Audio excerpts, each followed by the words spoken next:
ভালোবাসা শব্দটাই এমন একটা বিষয় যার কখনো কোনো সাবস্টিটিউট হয় না।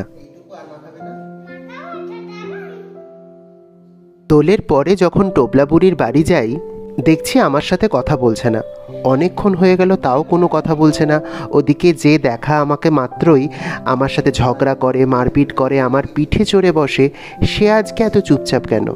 তার আবার হঠাৎ কি হলো? অনেক পরে গিয়ে বুঝতে পারি যে দোলের দিন আমি যেহেতু এখানে রং খেলতে আসিনি, একটা ছোট্ট পুচকি বাবুর সাথে রং খেলে ভিডিও ছেড়েছিলাম এবং সে সেই ভিডিওটি দেখেছে এবং তার সাথে যেহেতু কোনো রকমভাবেই আমি রং খেলতে আসিনি এবং সে অনেক প্রত্যাশা নিয়ে অনেক আবির কিনে অপেক্ষা করেছিল আমার জন্য যে আমি আসব এবং সে আমাকে ভূত সাজাবে। আমি যেহেতু তার সাথে রং খেলিনি, এটাই তার অভিমান।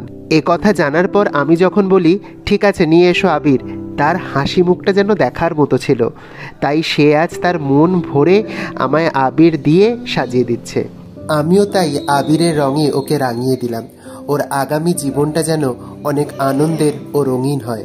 ভালোবাসা আদান প্রদানের এই ভালো মুহূর্তগুলো এভাবেই ক্যামেরাবন্দি করে রাখলাম। ভালো মুহূর্তগুলো এভাবেই নাহলে বন্দি থাকুক মনের অন্তরালে স্মৃতি হয়ে।